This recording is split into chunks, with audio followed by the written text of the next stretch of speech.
Good morning, everybody. Welcome to the tranquil side of Florida. This is Real Estate Matters. For over 12 years, the voice of real estate in Flagler County and Palm Coast, Florida. I'm Toby Tobin. I'm the publisher of GoToby.com. I'm a Florida licensed realtor with Grand Living Realty. And I'm joined today in the studio with our guest, Jay Gardner, who's our frequent flyer guest. He's been here almost more often than I have. But he's the Flagler County property appraiser. Anna Maria Long, my normal co-host, is not here because she's looking out for me. She's got a bad cold, and so she's on. But the I'm phone. here by phone. Yeah. I'm here, just keeping a safe distance from our dear Toby, so we don't get him sick, and we don't want to get Jay sick either. Yeah, So well, more importantly, we don't want to get Jay sick. yes, Jay's the most important person. Are you 6 feet away from the phone? That was No, only then for you wouldn't COVID. be able to hear me. But it's not COVID. I did make sure of that. That's good. So anyway, Not that it would matter. This show's our lead sponsor is Veranda Bay, which is a private developing community along 1 mile of the Intercoastal Waterway with a Flagler Beach address, soon to be annexed into the city of Flagler Beach. Some beautiful homes are going up over there by Olson Homes, Arthur Ruttenberg, ICI Homes, and Holbert Homes, Toll Brothers, and Dreamfinders, all quality builders and all members of the Home Builders Association, which also sponsors this show. So too does the Hammock Community Church on A1A. It's the little church in the hammock in the woods. If you've driven A1A, you've probably noticed it. You'll find me there every Sunday morning at the 11 o'clock service. It's small enough to know you, but large enough to serve you. Before we get into the main topics today with Jay, we'll go over we're kind of approaching the end of the month. We're recording this on Wednesday this week, so you won't hear it until Saturday. It'll already be next month, but we can give you numbers as of noon today on the 29th. 232 single-family homes have reported sold through the Flagler County MLS with a median price of $360,990. We'll round that up to $361. 52 days on market. Compared to April last year, a total of 255 single-family homes were sold through the MLS at a median price of $370 with 64 days on market. So we're off a little bit on selling price. We're probably going to exceed the number of homes sold and probably exceed the total dollar volume compared to last year, but it looks like the median price will be off just a tad by the time the final numbers come in. 10 homes so far have sold for less than $250,000, 33 days on market. 5 of those 10 were sold for cash, kind of typical for the last several months. 13 homes have sold for over $1 million. 8 of those were cash, days on market 52, so almost the same as the overall market. 1,150 homes are listed in the MLS for sale, and that's compared to 1,347 a year ago. And how often do you notice in social media when people complain about we have a glut of homes on the market? And that's just not true, but they keep saying it. Well, if you say it enough times, maybe it'll come true. I think they're trying to manifest. Yeah, I think you're probably right, Anna Maria. 435 homes are pending, and that's up from 335 a year ago. So that's a significant jump upward. 54 days on market. The median list price of the pending homes is $379,000. So that's the highest number of pending sales in 2 years. And if you look at the $379 list price and the fact that homes are selling generally at 98% of list price, just take 98% of $379 and you get a good idea what the selling prices are going to be announced over the next couple of years as these pending homes finally close. The Gindex is down to 2.64. That's the lowest it's been since 2 years ago. The Gindex in honor of Bobby Ginn is the ratio of listed homes to pending homes. And when it goes down, that means the market is getting stronger. So what's the takeaway? As I mentioned earlier, really and I said this last week too, that the geopolitical uncertainty is the biggest factor holding the market back right now. And we really do have a robust underlying demand, I believe. And to a lesser extent, interest rates continue to remain a hurdle. The Fed just met today, Wednesday again, remember, and they did not lower interest rates. But they weren't expected. Powell has to be gone first before they lower those rates. So let's move on to today's topics. I have two topics I want to cover with Jay. He's such a fountain of information. He's been associated with the property appraiser's office for, close to 20 years? 21, but who's counting? Well, that's close to 20. by my book, I thought that was a pretty damn good guess. So if you go to the property appraiser's website, that's flaglerpa.com. Yes. And that is, I have the opportunity to go to property appraisers' websites throughout the state and even other states as well. And I'll have to say that the local website is among the very best as far as the completeness of information and ease of use. It's probably easy for me to use because I've been doing it for 20 years. It helps having a lot of practice. But there's an awful lot of information there, and you will easily you can find your own property record several different ways. If you know, now you probably don't know your property tax ID, but you can get there that way. Or your parcel number. Parcel number's another way. You can do it by name. You can do it by address, or you can look at a map and zoom down and find it on the map and click on your parcel. So there are all kinds of ways to get to your particular property record, but there's information there. It'll tell you when you bought it, what you paid for it, and any sales histories prior to your purchase. Also really good if they're looking at purchasing a property and you would like the history on it. Mm-hmm. Yeah, and there's a link to the tax website so you can find out what the tax payment history is.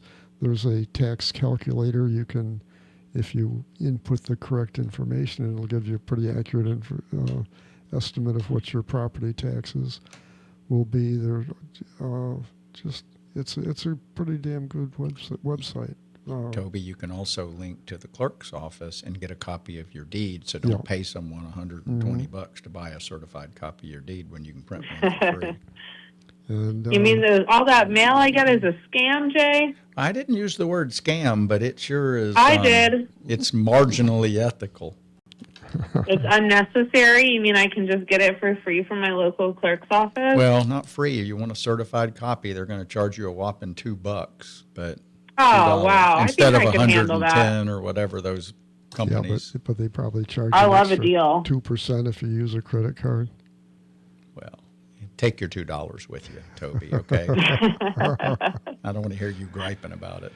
Okay, but when you look at your property record, it's going to have some very important, very specific fields. One of them is the just value. And if you look on the website, it's just, and then parentheses, market, close paren, value. And people think that means that that's what you can sell your house for. It's not what that means. It's verbiage. It's within probably the statute that that's the way you have to describe it. I've said that over time that just value is probably, if you just bought your house within the last year, it's in a stable market that's not going way up or way down real fast, it's probably about 80% of the real selling price. And Jay and I have gone back and forth about this. And well, I think that 80% is a good estimate, but don't look at it as the true value of your home. But then below that, you'll find some other values too. You'll find taxable value, you'll find exemptions, and you'll find protected value, assessed value. And so, Jay, you want to just, you don't have to go over just value unless you want to talk about why it's less. Well, the just value is less because of a definition. And when you bought your house, you weren't working under my definition. You're working under a different one. But so it's going to typically be less. No, it's always less on January 1. But usually you buy your house in the middle of the year or something, you're going to compare it and it's going to be different. But depends on what the market's doing. Yeah, but then we have assessed value, which would be your just value less any cap. That 3% cap or in commercial or non-homestead property, the 10% cap. Sometimes it's going to be less because of when values go up, you're capped. You don't go up more than a certain amount. So it can make a big difference. Yeah, make a big difference. And then from there, we would take any exemptions you qualify for. Like homesteaded homestead, or senior, disabled, veteran, senior. Disability, any of them. And then you get your taxable value, which is the magic number that the tax rate is going to be multiplied by it to say this is what your tax bill is. And then protected value is just the sum of the cumulative sum of the difference between just value and assessed value. It is the difference, yes. I mean, Right. it's something that occurs over time when we raise values. If we lower values, it decreases. Yeah. So, Yeah. but And I experienced that this year. The reason I'm bringing this topic up today, folks, is because throughout the year they are always evaluating their numbers and fine-tuning their numbers, because when it comes January 1st valuation time, they want to be as close as possible to the real numbers, because then fewer people come in and complain. And Jay does a good job handling complaints. I think he'd feel that he didn't have enough to do if people didn't complain. But anyway, my just value dropped, and because now, well, we don't know what the final numbers are for this tax year, but they have now posted, and that's why I'm bringing this up this week, they've posted what they call working numbers. Yes. And it's in some cases kind of a placeholder. In other cases, it's pretty close to what they really think it's going to be, but they're still investigating, still looking, poring over the numbers to try to fine-tune each number to make it as correct as possible. But on the house in which I have a homestead exemption and carry a lot of protected value from over the years, my just value went down, but yet my assessed value went up, which is kind of contrary. It's counterintuitive to people who think that they're protected with their protected value. But it gets recovered if your just value goes down. Recapture. Mine did as well, Toby. Oh, My just value went down and my assessed value went up. I pulled mine up to compare, and my exempt value also went up just a tad. Yeah, that's because your homestead exemption is now CPI indexed, so it will go up a little bit every year if the CPI or inflation goes up. But I also lost a lot of money on my protected value. So, Same. The protected value it only comes into play if you sell your existing home and then buy another home in Florida. Then that protected value travels with you. And I benefited from that when I moved into the house I'm in right now. But anyway, check your values and give Jay's office a call if you have any questions. They're happy to answer your questions. We put those out there so that people can do exactly that. It gives you a chance to look at it and question it. And if you do have questions, we'd love to hear from you. So make sure, you let us know if you have issues with what we've produced. But this is giving you a chance to see it ahead of time. We'll still send out the trim notice next August, which will be kind of the official warning. Shot across the bow, so to speak. Warning is an appropriate word. Yeah. Okay, we have to take a break now, folks. Don't go away. We'll be right back with the second half of the show.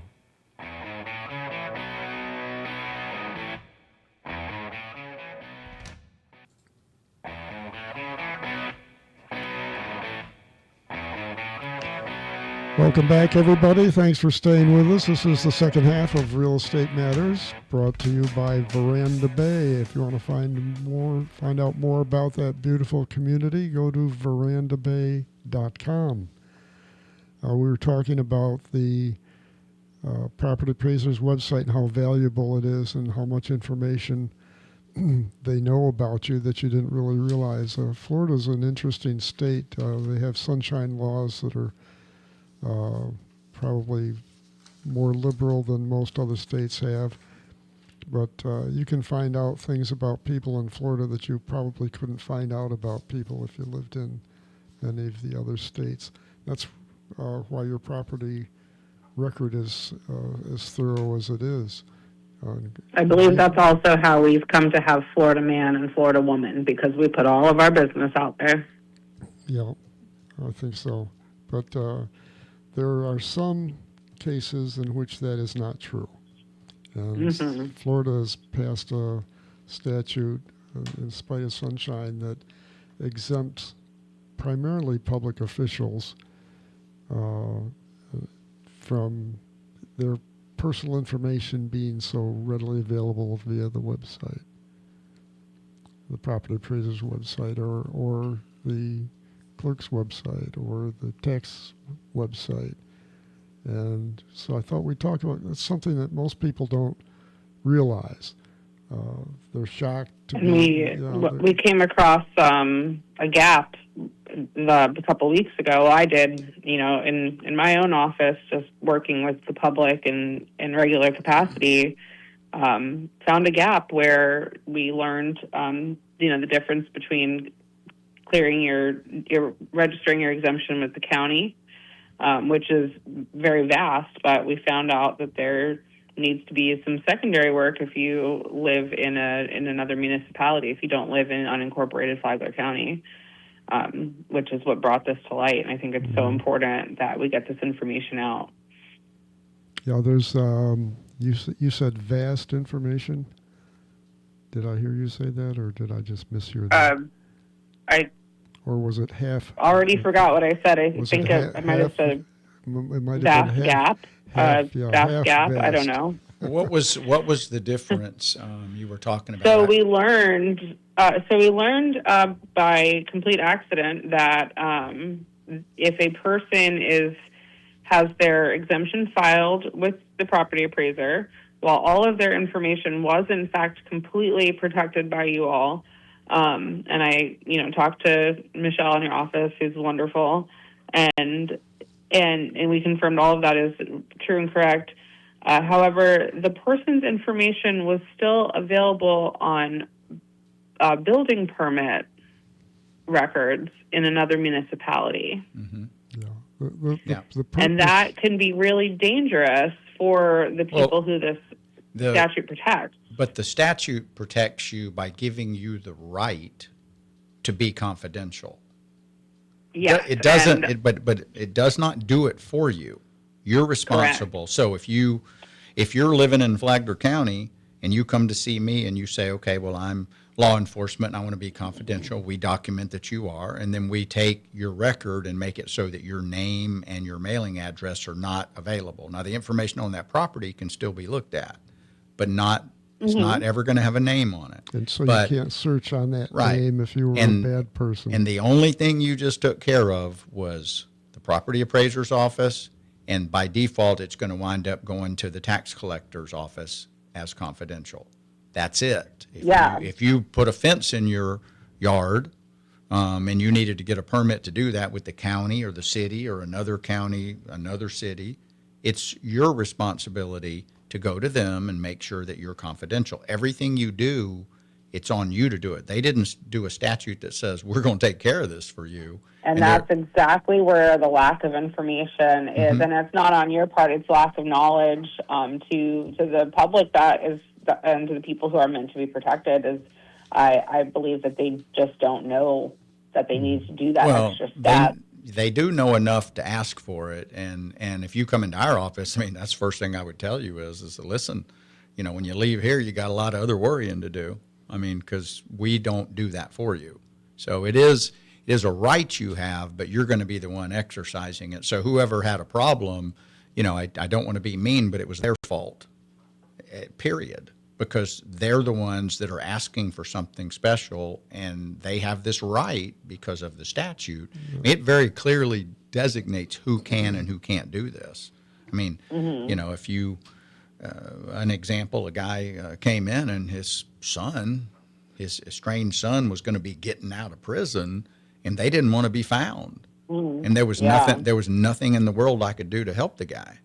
I mean, because he's not on the list. He cannot be confidential because he doesn't want someone to find him. Right. But there's a lot of people that are, I mean, think of many, but even I could be. I'm not, but I could be. That's recent. Yeah, well, some of the categories that are eligible for the list are law enforcement and correction officers, and that would be a lifetime exemption because people can hold a grudge against a cop for a long time, or a corrections officer. Yeah, they could get out of prison a long time later. But judges, prosecutors, public defenders, firefighters, certain EMTs, code enforcement officers, Department of Children and Families and Department of Revenue that are involved in child support or abuse investigations and victims of violence. It's a big list. It's a big list. Now, the reason I'm bringing this up today is for you say it's your own fault, but ignorance is really not an excuse. But you're ignorant if you haven't been presented. If you don't know it and should know it, but how do you know you should know it if you don't even know? You knew enough to ask, Toby. Yeah, well, I did. How do you know you got to pay your taxes? I mean, if I didn't tell send us you, a what would bill. happen? You send me a bill, and then you come after my property. I don't actually send you a bill. This is a little more Miss esoteric Edmondson, than that. I think that most people would be surprised to find out. Yeah, and I'll be frank, the other issue that I find is that on the property appraiser's website, it's very easy to find the exemption form. Downloadable forms, click, fill it out, easy peasy. The specific municipality, I'm not going to disclose it, not to protect the municipality, but to protect the person. I asked for them to please update it on the clerk's page and make it easily available, and let me know how I can help them get the word out that it is easily available to upload or to download it and get it, and who to turn it into, etc. Still not up. I'm looking right now.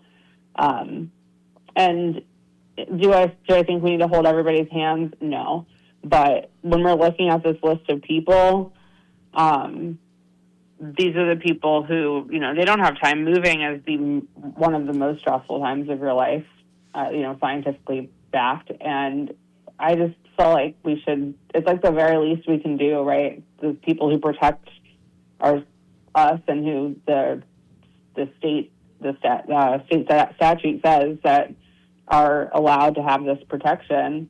You guys, if you guys can do such a good job as a county to say, hey, this is how you can get an exemption, then why can't everyone else do the same thing? Well, when you go to get a permit, for example, is usually what causes it. They're going to do a notice of commencement or something. So you've got to make sure the building department is aware that you are confidential. And, unfortunately, there's not a clearinghouse to do that. And I don't know that anyone wants to be responsible for something like that because, one time our stuff got all turned on. Someone hit the wrong button. Yeah. And next thing I got a trooper on the phone going, what the heck, And it was only for a short period of time, and it was fixed. Once we saw it, it was fixed. But something can happen, and that's the problem with records and being everywhere and the internet and social media. But the funny thing is, and I laugh and I pick on all my law enforcement buddies, and I go, so you're all worried about it, and you get to be this confidential guy. And I said, when you went home tonight, where'd you park your car?